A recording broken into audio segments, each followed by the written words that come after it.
আপনারা দেখছেন একুশে টেলিভিশন।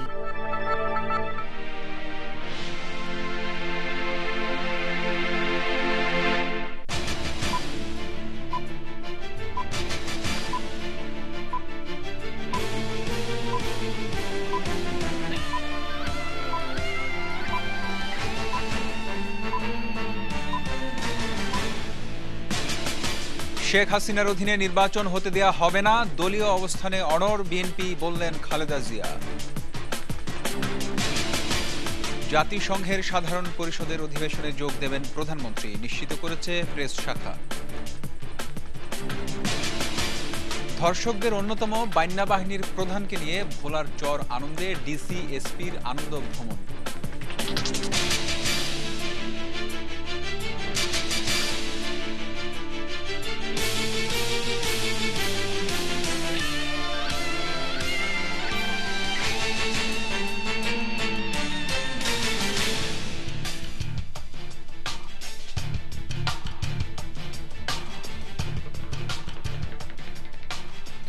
আসসালামু আলাইকুম, রক্তিম ত্রিপুরা আমন্ত্রণ জানাচ্ছি রাতের সংবাদে।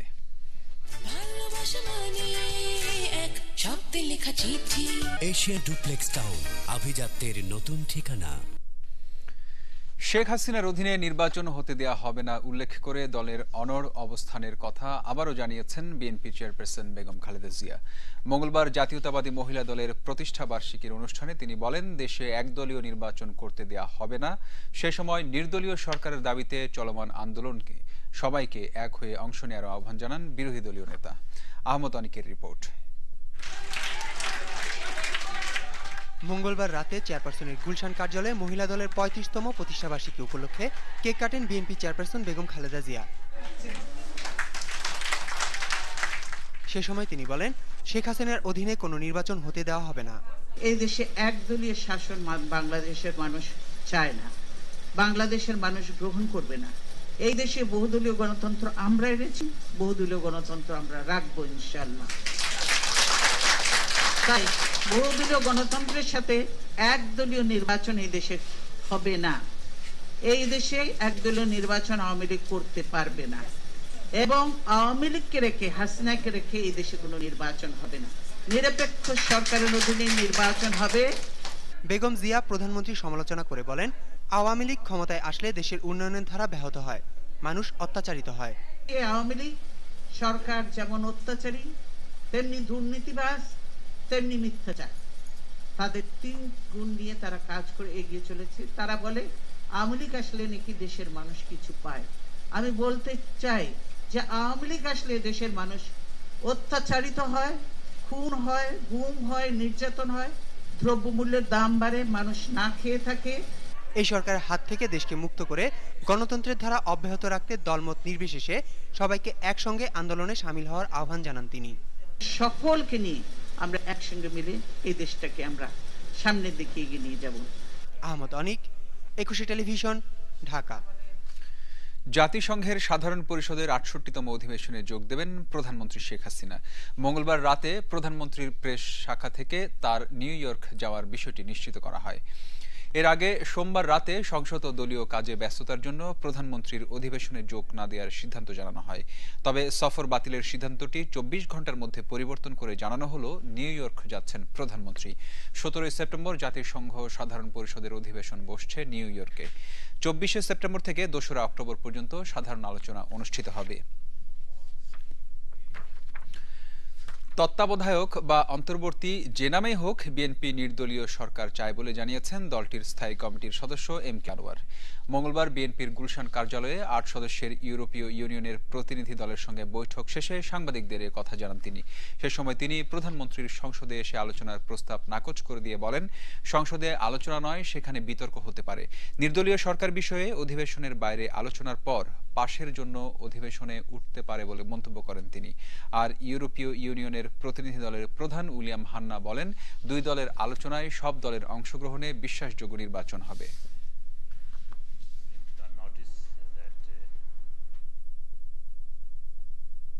Good discussions here today. It helps us to build up the picture, to build up a report which will then be submitted at a high level, and the question will be: is it useful to observe? Is the observation by the European Union a good thing to do? Will it assist democracy in Bangladesh? So no conclusions yet, but a lot of very interesting discussions.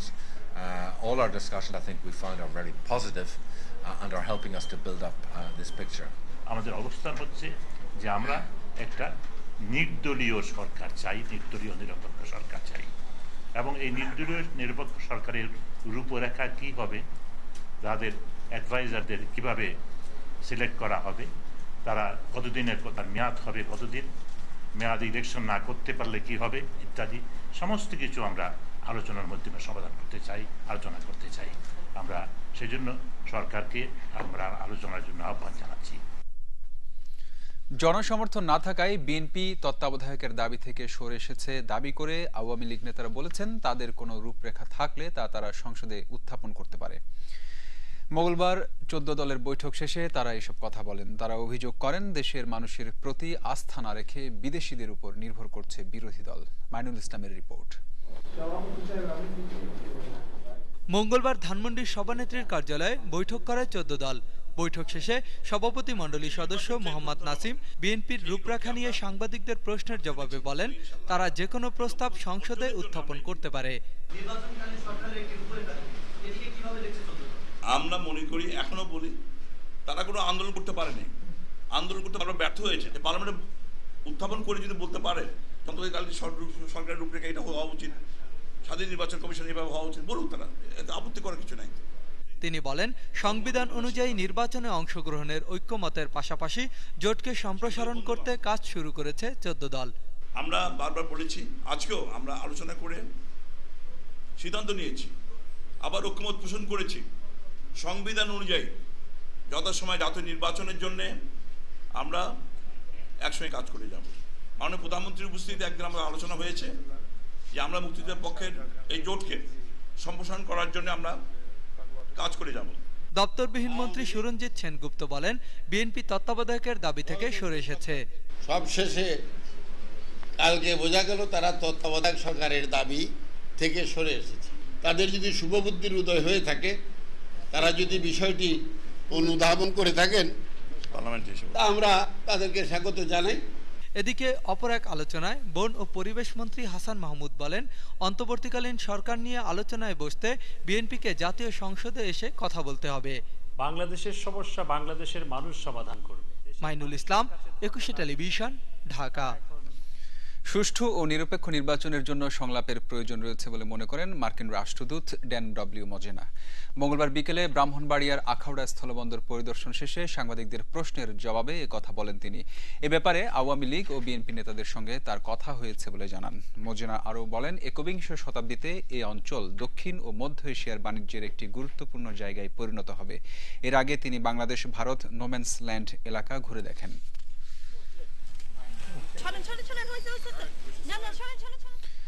দুর্বৃত্তদের হামলায় শিকার হয়েছেন London সফররত বাংলাদেশের তথ্যমন্ত্রী হাসানুল হক ইনু।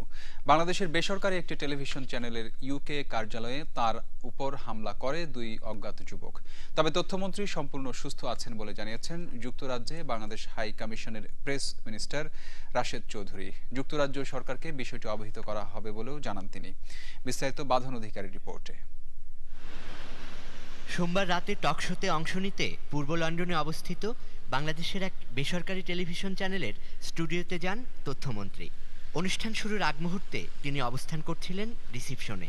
হঠাৎই অজ্ঞাত 2 যুবক মন্ত্রীর দিকে তেড়ে আসেন, চেষ্টা করেন তাকে আঘাত করতে। তবে তা লক্ষ্যভ্রষ্ট হয় বলে জানান যুক্তরাজ্যে বাংলাদেশ হাইকমিশনের প্রেস মিনিস্টার রাশেদ চৌধুরী। তিনি জানান, ব্যর্থ হয়ে মন্ত্রীকে উদ্দেশ্য করে ডিম ছুঁড়ে মারে দুর্বৃত্তরা। এ সময় এগিয়ে আসেন মন্ত্রীর প্রোটোকল কর্মকর্তা সহ অন্যরা। হামলাকারীরা তখন পালিয়ে যায়। টেলিফোনে 21 টেলিভিশনকে রাশেদ চৌধুরী জানান, মন্ত্রী সম্পূর্ণ সুস্থ আছেন। সিসিটিভির ফুটেজ দেখে হামলাকারীদের গ্রেপ্তারের চেষ্টা চলছে বলেও জানান তিনি। রাশেদ চৌধুরী বলেন, যুক্তরাজ্য সরকারকে বিষয়টি জানানো হবে। দুজন অল্প বয়সের বা যুবক বয়সের ছেলে ঢুকে ওনাকে সালাম দিয়ে বলে যে ছবি তুলতেছে, তারপরে তারা ওনাকে আঘাত করতে চায়। আর তখন তিনি মাথা সরিয়ে নেন এবং হাইকমিশনের যারা ছিলেন তারা এগিয়ে যান এবং তারা চিৎকার করলে এটিএন বাংলার লোকজন বেরিয়ে আসে তখন তারা পালিয়ে যায়। আজকে বাংলাদেশ হাই কমিশন থেকে ব্রিটিশ সরকারের কাছে কথাটা জানানো হবে through foreign and Commonwealth office. নির্ধারিত সফরসূচি শেষে বুধবার মন্ত্রীর দেশে ফেরার কথা। বাঁধন অধিকারী, 21 টেলিভিশন। বাংলাদেশ ভারত সীমান্তে চালকবিহীন বিমান ড্রোন মোতায়েনের পরিকল্পনা বিষয়ে ভারত সরকারের কাছে ব্যাখ্যা চেয়েছে বাংলাদেশ। মঙ্গলবার পররাষ্ট্র মন্ত্রণালয়ের তরফ থেকে জানানো হয়েছে, সীমান্তে ড্রোন মোতায়েনের পরিকল্পনার যে খবর প্রকাশিত হয়েছে, দিল্লি সরকারের কাছে তার আনুষ্ঠানিক ব্যাখ্যা চাওয়া হয়েছে। সোমবার ভারতীয় পত্রিকা ইন্ডিয়ান এক্সপ্রেসের একটি খবরে বলা হয়, সীমান্তে নিরাপত্তা জোরদার করতে পাকিস্তানের পাশাপাশি বাংলাদেশ সীমান্তেও বিতর্কিত ড্রোন বিমান মোতায়েনের পরিকল্পনা করছে ভারত। সীমান্তে বিএসএফ এর হত্যা বন্ধে ভারতের কাছে পররাষ্ট্র মন্ত্রণালয়ের শক্ত বার্তা পৌঁছে দেওয়া উচিত বলে মন্তব্য করেছেন মানবাধিকার commission chairman doctor Mizanur Rahman. মঙ্গলবার কুষ্টিয়ায় এক মতবিনিময় সভায় সাংবাদিকদের প্রশ্নের জবাবে তিনি এই মন্তব্য করেন। সে সময় তিনি কুষ্টিয়ায় বিএসএফ এর নির্যাতনে বাংলাদেশি কৃষক নিহতের ঘটনায় তীব্র নিন্দা জানান। তিনি আরও বলেন, ফেলানী হত্যার বিচার একটি প্রহসন। এই বিচার অপরাধ প্রবণ বিএসএফ জওয়ানদের উৎসাহিত করবে এবং এ ধরনের ঘটনা আরও ঘটতে পারে বলেও আশঙ্কা প্রকাশ করেন তিনি।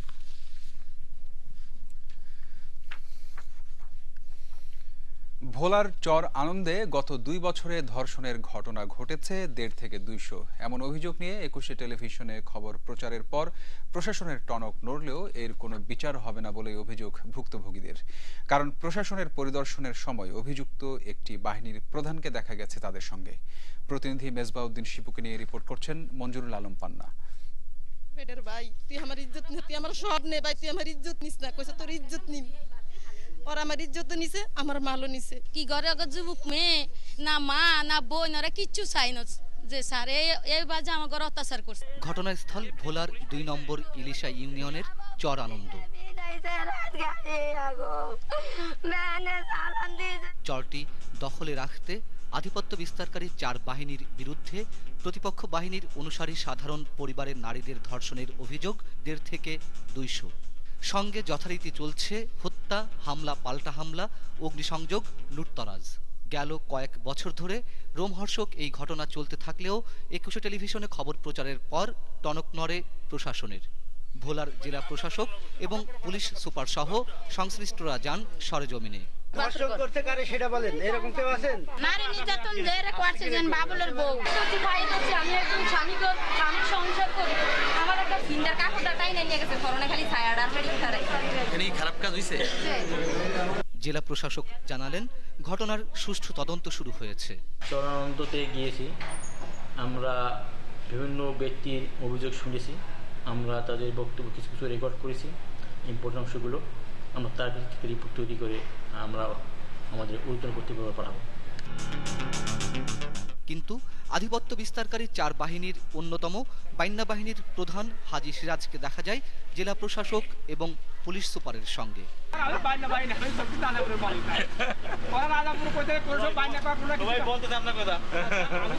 তাই বিচার নিয়ে সন্দিহান নির্যাতনের শিকার নারীরা।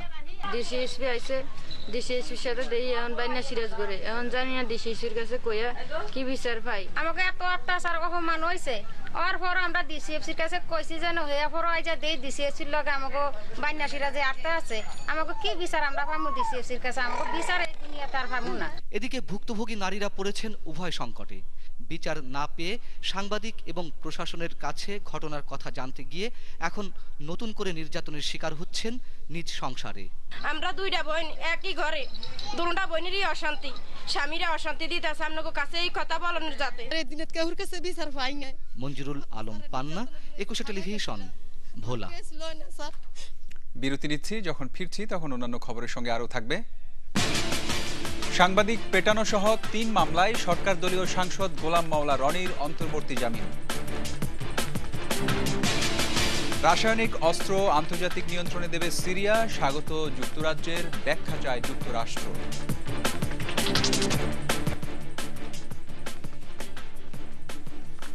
আবারও আমন্ত্রণ রাতের 21 সংবাদে। সাংবাদিক পেটানোর মামলা সহ 3টি মামলায় সরকার দলীয় সংসদ সদস্য গোলাম মাওলা রনিকে অন্তর্বর্তীকালীন জামিন দিয়েছে হাইকোর্ট। মঙ্গলবার বিচারপতি নিজামুল হক নাসিম ও বিচারপতি কাশিফা হোসেনের অবকাশকালীন বেঞ্চ এ রায় দেন। আদালতে আইনজীবীরা একজন সংসদ সদস্যের আগামী সংসদ অধিবেশনে যাওয়া উচিত বলে যুক্তি দেখান। গেল 20 জুলাই রাজধানীর তোপখানা রোডের মেহেরবা প্লাজায় গোলাম মাওলা রনির অফিসে একটি বেসরকারি টেলিভিশনের প্রতিবেদক ও চিত্রগ্রাহককে মারধর করা হয়। এদিকে মঙ্গলবার দুপুরে একই বেঞ্চ পটুয়াখালীর গলাচিপা থানায় রনির বিরুদ্ধে করা চাঁদাবাজি ও প্রাণনাশের হুমকির মামলায় জামিন মঞ্জুর করে। জামায়াত নেতা মতিউর রহমান নিজামীর নির্দেশ ও উপস্থিতিতে ৭১-এর 10 জুন পাবনার মতুইল গ্রামে পাকিস্তানি বাহিনী হত্যা করে পাবনা জিলা স্কুলের শিক্ষক কছিমউদ্দিন সহ 3 জনকে। মঙ্গলবার ট্রাইব্যুনাল 1-এ রাষ্ট্রপক্ষের 21তম সাক্ষী ইফসুফ আলী বিশ্বাস সাক্ষ্যে বলেন, ওই দিন পাকিস্তানি বাহিনীর 2টি গাড়ি আসে মাতুইল গ্রামে। নিজামী তাদের সাথে গাড়িতে বসেছিলেন এবং ওই গাড়িতে চোখ বাঁধা 3 জন মানুষ ছিল। গাড়ি দুটি ইছামতি নদীর পাড়ে যাওয়ার পর একটি গর্তে তাদের গুলি করে হত্যা করা হয়। এছাড়া ইপিআর পুলিশ ও মুক্তিযোদ্ধাদের হত্যা করে তারা। সাক্ষী আরও বলেন, পাবনার বিভিন্ন এলাকায় মতিউর রহমান নিজামী ও মাওলানা আব্দুস সোবহানের নেতৃত্বে গড়ে তোলা হয় পিস কমিটি, রাজাকার ও আলবদর বাহিনী। এদিকে আব্দুল আলিমের মামলায় 17টি অভিযোগের মধ্যে সবগুলোতেই যুক্তিতর্ক উপস্থাপন শেষ করেছে প্রসিকিউশন। পরে আইনি যুক্তি উপস্থাপন ও আসামি পক্ষের যুক্তিতর্কের জন্য বুধবার দিন নির্ধারিত হয়েছে। ব্লগার রাজীব ও জগৎজ্যোতি তালুকদার হত্যার মামলা এবং তন্ময় আহমেদের উপর হামলাকারীদের গ্রেফতারে সরকারের কোনো গাফিলতি নেই বলে জানালেন স্বরাষ্ট্রমন্ত্রী মহিউদ্দিন খান আলমগীর। মঙ্গলবার সচিবালয়ে গণজাগরণ মঞ্চের প্রতিনিধিরা স্মারকলিপি হস্তান্তর করেন মন্ত্রীর কাছে। পরে মন্ত্রী সাংবাদিকদের বলেন, এসব মামলায় প্রাথমিক তদন্তে জামায়াত শিবিরের সম্পৃক্ততার প্রমাণ মিলেছে। সে সময় গণজাগরণ মঞ্চ কর্মীরা অভিযোগ করেন, এসব ঘটনায় আইনশৃঙ্খলা বাহিনী গা ছাড়া ভাব দেখাচ্ছে। স্বরাষ্ট্রমন্ত্রী তাদের নিরাপত্তা প্রদান ও দোষীদের খুঁজে বের করার আশ্বাস দেন। ডক্টর মোহাম্মদ ইউনুস গ্রামীণ ব্যাংকের এমডি থাকার সময় বিদেশ থেকে যে উপহার বা টাকা এনেছেন তা কতটুকু নিয়ম মেনে আনা হয়েছে সেটা খতিয়ে দেখা উচিত বলে মন্তব্য করেছেন জাতীয় রাজস্ব বোর্ডের চেয়ারম্যান মোহাম্মদ গোলাম হোসেন। মঙ্গলবার দুপুরে চট্টগ্রামে একটি অনুষ্ঠানে এ কথা বলেন তিনি। বিদেশ যাওয়ার ক্ষেত্রে, বিদেশ থেকে কোনো উপহার নিতে নেওয়ার ক্ষেত্রে, সম্মানী নেওয়ার ক্ষেত্রে পরিচালনা পর্ষদের পূর্ব অনুমতি নেওয়া বাধ্যতামূলক। ডক্টর ইউনুস এই ধরনের কোনো অনুমতিপত্র নেন নাই। ফলে এই যে ইরেগুলারিটি হয়েছে, এই ইরেগুলারিটি সম্পর্কে বাংলাদেশ ব্যাংক এবং গ্রামীণ ব্যাংক ডক্টর ইউনুসের কাছ থেকে নিশ্চয়ই আমরা বলবো ব্যবস্থা নিতে। এদিকে নোবেল জয়ী ডক্টর ইউনুসকে হেনস্থা করতে সরকার উঠে পড়ে লেগেছে বলে অভিযোগ করেছেন জাতীয় পার্টির চেয়ারম্যান হোসেন মোহাম্মদ এরশাদ। মঙ্গলবার এক বিবৃতিতে এরশাদ অবৈধ আয় ও কর ফাঁকির অভিযোগে ডক্টর ইউনুসের বিরুদ্ধে সরকারের প্রচলিত আইনে ব্যবস্থা নেওয়ার সিদ্ধান্তকে দুঃখজনক বলেও মন্তব্য করেন। রাজধানীতে প্রতারণার অভিযোগে 11 জনকে 1 বছর করে কারাদণ্ড দিয়েছে ভ্রাম্যমাণ আদালত। একই সঙ্গে 2টি অননুমোদিত ও অবৈধ হার্বাল চিকিৎসা কেন্দ্র এবং গোডাউন সিলগালা করা হয়। মঙ্গলবার রাজধানীর ফার্মগেটে অনুমোদনহীন বোম্বে ভেষজ ও দি খান কবিরাজ ঘরে যৌথ অভিযান পরিচালনা করে ওষুধ প্রশাসন পরিদপ্তর ও র্যাব 2। নির্বাহী ম্যাজিস্ট্রেট 11 প্রতারককে 1 বছর করে কারাদণ্ড ও চিকিৎসা কেন্দ্রগুলো সিলগালা করে দেন। তিনি বলেন, লাইসেন্সবিহীন ও শারীরিক ক্ষতিকর ওষুধ বিক্রি করে দীর্ঘদিন ধরে সাধারণ মানুষের সঙ্গে প্রতারণা করে আসছে প্রতিষ্ঠানগুলো। সে সময় পালিয়ে যান প্রতারক চক্রের মূল হোতা হায়দার আলী খান। রাজধানীর খিলগাঁওয়ে ধর্ষণের শিকার হয়ে কোহিনুর আক্তার নামে একজনের মৃত্যু হয়েছে। মঙ্গলবার সকালে কোহিনুরকে ঢাকা মেডিকেল কলেজ হাসপাতালের ভর্তির পর বিকেলে চিকিৎসাধীন অবস্থায় মারা যায় কোহিনুর। মতিঝিল বিভাগের এডিসি মেহেদি হাসান জানান, কোহিনুর পুলিশ সদস্য সুলাইমানের ছোট বোন। খিলগাঁও নন্দীপাড়া এলাকায় সুলাইমানের ভাড়া বাসায় এই ঘটনা ঘটে। জড়িত সন্দেহে আটক করা হয়েছে পুলিশ সদস্যের স্ত্রীকে। এদিকে রাজধানীর মোহাম্মদপুরের শিয়া মসজিদে রোডে একটি খাবার হোটেলে গ্যাস সিলিন্ডার বিস্ফোরণে মালিক সহ 4 জন আগুনে পুড়ে গেছে। পরে তাদেরকে উদ্ধার করে ঢাকা মেডিকেল কলেজ হাসপাতালের বার্ন ইউনিটে ভর্তি করা হয়।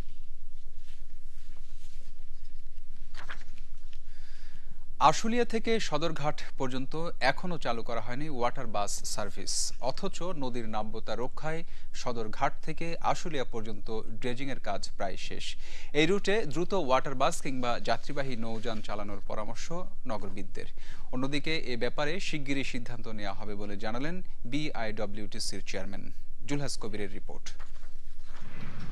ঢাকার বৃত্তাকার নৌপথ ব্যবহারের লক্ষ্যে গাবতলী থেকে সদরঘাট পর্যন্ত চালু হয়েছে ওয়াটার বাস। আর আশুলিয়া থেকে গাবতলী পর্যন্ত 13 কিলোমিটার নৌপথে 3টি ল্যান্ডিং স্টেশন থাকার পরও এখন পর্যন্ত কোনো যাত্রীবাহী নৌযান চালু হয়নি। বিগত বিএনপি জোট সরকারের সময় এই রুটে সিন্নিটেক, বিরুলিয়া ও আশুলিয়া ল্যান্ডিং স্টেশন তৈরি করা হয়। সে সময় ওয়াটার স্কুটার নামে একটি নৌযান চালু করা হলেও নানান অব্যবস্থাপনায় কয়েক মাসের মধ্যেই সেটি বন্ধ হয়ে যায়। সেই থেকে পড়ে আছে ল্যান্ডিং স্টেশনগুলো। দুঃখজনক ব্যাপার যে এত সুন্দর একটা নদী এটাকে আমরা ইউজই করতে পারছি না, সরকারও কোনো পদক্ষেপ নিতেছে না। As early as possible they should decide to use this way. এর আগে তো চলতে আনতে বন্ধ হয়ে গেছে, অনেক আগেই বন্ধ হয়ে গেছে। আসলেতে নেই সিনিটেক রেল ইনস্টিটিউট পর্যন্ত মগন একটু রাইখা তারপর আসলে গেল সদরঘাট, তাহলে যাত্রী খুব ভালো হবে। এখান থেকে যদি রানিং থাকে যে ওয়াটার বাসগুলো, হ্যাঁ, যে একটার পর একটা থাকবে, যা 30 মিনিট পর পর থাকবে এরকম, তাহলে অনেক আমার মনে হয় অনেক ভালো হবে। নদীকে দখল ও দূষণমুক্ত করতে আশুলিয়া গাবতলী রুটে দ্রুতই পণ্যবাহী নৌযানের পাশাপাশি ওয়াটার বাস চালুর পরামর্শ নগরবিদদের। নদীগুলোর প্রবাহ সচল রাখা, প্রবাহমান রাখা, এই উদ্যোগটা সরকারকে নিতে হচ্ছে এবং এটা যেন টিকে থাকে। ড্রেজিং পর্যাপ্ত হতে হবে, তবে আসল জিনিস হলো ব্যবস্থাপনাটা সুদৃঢ় হতে হবে এবং সঠিক হতে হবে। শুধু সরকারি উদ্যোগ নয়, বরং বেসরকারি প্রতিষ্ঠানগুলোকেও এই রুটে নৌযান চালানোর আহ্বান বিআইডব্লিউটিএ ও বিআইডব্লিউটিসির। আমরা যে বৃত্তাকার নৌপথ তৈরি করছি এটি অলরেডি চালু হয়েছে। এরপরে প্রাইভেট এন্টারপ্রেনিয়ার ইন্টারেস্টেড হচ্ছে, তারা এগিয়ে আসছে। আমরা আশা করছি আগামী 2-3 বছরের মধ্যে বৃত্তাকার নৌপথ আপনার সম্পূর্ণভাবে চালু হয়ে যাবে। অবশ্যই, অফকোর্স, আমরা এই নতুন ছটা আসলে আশুলিয়া থেকে তো আসবেই, আরও যে বাড়াইতে পারি তারও চেষ্টা আমরা করব। আশুলিয়া থেকে গাবতলী হয়ে সদরঘাট পর্যন্ত ওয়াটার বাস চালু হলে রাজধানীর তীব্র যানজট কমার পাশাপাশি নগরবাসীর বিনোদন পর্যটনেও ভূমিকা রাখবে বলে মনে করেন সংশ্লিষ্টরা। জুলহাস কবির, 21 টেলিভিশন, ঢাকা। এবার আমাদের নিয়মিত আয়োজন জনদুর্ভোগ।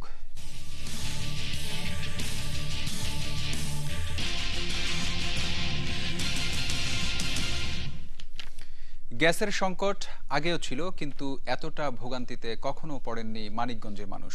গ্যাসের দাবিতে প্রতিনিয়ত চলছে ঝাড়ু মিছিল, রাস্তা অবরোধ সহ বিচিত্র সব কর্মসূচি। সাব্বিরুল ইসলামকে সঙ্গে নিয়ে আলী আহমেদ রুবেলের ক্যামেরায় অখিল পোদ্দারের 2 পর্ব রিপোর্টের প্রথম পর্ব। দীর্ঘদিন ধরে গ্যাস নেই মানিকগঞ্জ পৌর এলাকায়, আর এ নিয়েই ক্ষুব্ধ শহরের হাজারো মানুষ। শহীদ রফিক সড়ক, গার্লস স্কুল রোড, মাজার শরীফ বাজার, পশ্চিম দাসরা সহ আর সব এলাকার রুটিন বদলে গেছে গ্যাস সংকটের কারণে। সংসারগুলোতে দেখা দিয়েছে বাড়তি সব ঝামেলা। আমরা না কোনোভাবে চালিয়ে দিতে পারি পানি খেয়ে, এই মাসুম বাচ্চারা কি করবে? হ্যাঁ, এদের 2 বেলা বা 3 বেলা দুধ বন্ধু গরম করে দেওয়ার মতো সঙ্গতি নাই। আগুন একটু আছে, একটুখানি হয়তো 4 পানি দিলাম, আটার পানি দিলাম, তারপরে আটাটা সেদ্ধ করলাম, আর হলো না। বাসা বাড়িতে অল্প জায়গার মধ্যে লাকড়ি চুলা ধরাইতে পারি নাই। ডাবল লাইন, ট্রিপল লাইন, যত লাইন হচ্ছে গভর্নমেন্টের করতে হবে, কিন্তু আমাদের একটা মূল দাবি হলো যে আমরা গ্যাস চাই। ক্ষুব্ধ জনগণ মাঝে মধ্যেই করছে রাস্তা অবরোধ, তাই সাময়িক আশ্বাস গ্যাস কর্মকর্তার। আগামী শুক্রবারের মধ্যে বর্তমান যে পরিস্থিতি, এই পরিস্থিতি ইটসে আরো অনেক উন্নতি হবে বলে আমি আশা করি। নতুন তৈরি ছোট বড় অসংখ্য কারখানায় চোরাই লাইন দিতে গিয়েই লেজে গোবরে অবস্থা, এমন অভিযোগ এলাকাবাসীর। সিএনজি থেকে গাড়ি ভর্তি করে আমাদের এই ডোমেস্টিক লাইনের গ্যাসগুলি তারা নিয়ে যায়। লোকাল যে কর্মকর্তা আছে তাদের এই কারচুপির কারণে, তাদের দুর্নীতির কারণে মানিকগঞ্জে পৌরসভা বিশেষ করে মানুষ গ্যাস পাচ্ছে। মানিকগঞ্জের মহিলাদের 10 বছর করে আয়ু কমে যাচ্ছে। প্রতিদিন এই রাত 3টা-4টার সময় উঠে রান্না, রাত্রি 10:30টার পরে রান্না, এটার মানে সহ্যের বাইরে চলে গেছে। নিজের অফিসের খাবার তো নিতেই পারি না, নিজের খাবার তো বাদে বাচ্চার খাবারও আমি ঠিক মতো রেডি করতে পারি না। রান্না করে না দিতে পারলে তাহলে পুরুষ মানুষ খেতে পারতেছে না, স্বামী স্ত্রীর মধ্যে ঝগড়া হচ্ছে, মানে মহিলারা খুবই নির্যাতন হচ্ছে। অফিসে যারা যাচ্ছে তাদেরকে রান্না করে দিতে পারতেছি না, বাচ্চাদেরকে খাওয়াতে পারতেছি না সময় মতো। বাচ্চারা বিভিন্ন খাবার খেতে চায়, এটা সেটা রান্না করে দিতে পারতেছি না। কেউ রান্না করছেন ভাত, কেউ তরকারি, কেউ বা ডাল কিংবা আলু ভর্তা, আর তাই ভাগাভাগি করে চলছে মানিকগঞ্জবাসীর খাবার দাবারের ব্যবস্থা। প্রিয় দর্শক, আপনার চারপাশে নানা সমস্যা আর ভোগান্তির চিত্র তুলে ধরবে 21শে টেলিভিশন। এসব তথ্য জানাতে ফোন করুন, এই নম্বরে পৌঁছে যাব। আমি অখিল পোদ্দার, আর 21শে টেলিভিশনের ক্যামেরা আপনাদের দুর্ভোগ দুর্দশায় সবসময় পাশে আছে। 21শে টেলিভিশন। এবার প্রবাসের সংবাদ।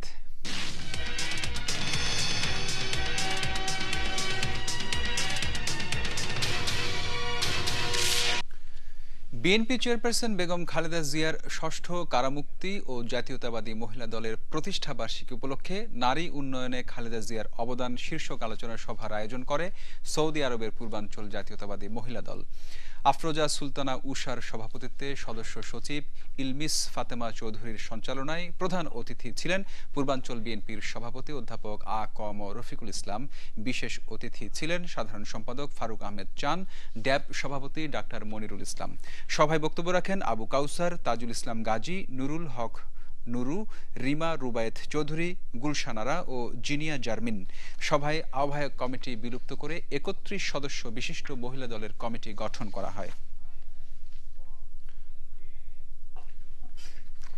মডার্ন ডায়াগনস্টিক সেন্টার আন্তর্জাতিক সংবাদ।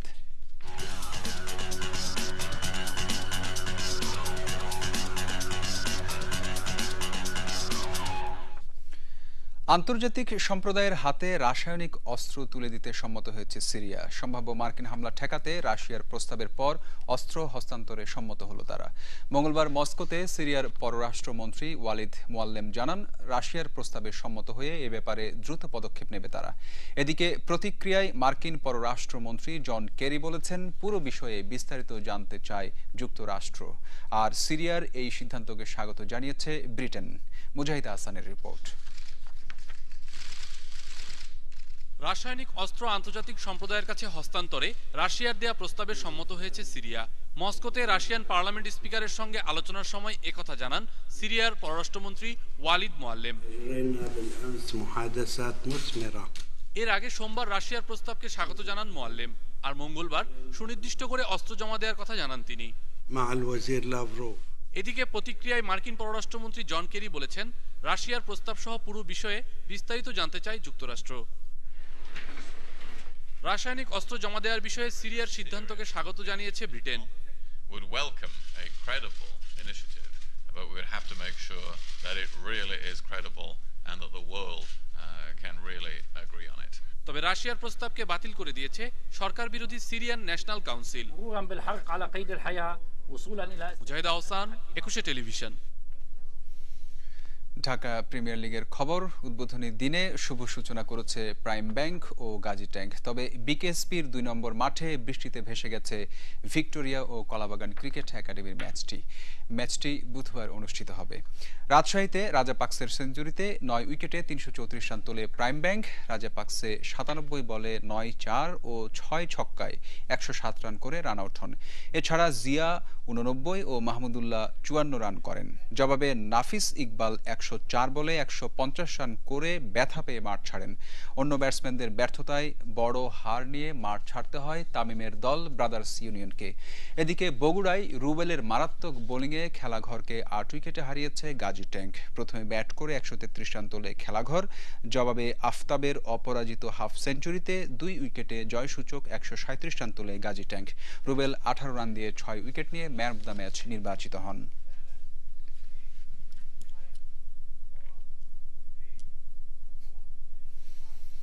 আর এরই সাথে শেষ করছি রাতের 21শে সংবাদ। যাওয়ার আগে শিরোনামগুলো আরো একবার। শেখ হাসিনার অধীনে নির্বাচন হতে দেয়া হবে না, দলীয় অবস্থানে অনড় বিএনপি, বললেন খালেদা জিয়া। জাতিসংঘের সাধারণ পরিষদের অধিবেশনে যোগ দেবেন প্রধানমন্ত্রী, নিশ্চিত করেছে প্রেস শাখা। ধর্ষকদের অন্যতম বাইন্যা বাহিনীর প্রধানকে নিয়ে ভোলার চর আনন্দে ডিসি এসপির আনন্দ ভ্রমণ। দর্শক, 21শে টেলিভিশনের সর্বশেষ খবর জানতে যে কোনো মোবাইল থেকে ডায়াল করুন 2021 নম্বরে, আর লগ ইন করুন 21-tv.com ওয়েবসাইটে। এছাড়া 21এর যে কোনো অনুষ্ঠান সরাসরি দেখা যাচ্ছে Facebook/21TV লাইভ এবং Twitter/21TVBD এই ওয়েবসাইটে। ধন্যবাদ এতক্ষণ সাথে থাকার জন্য।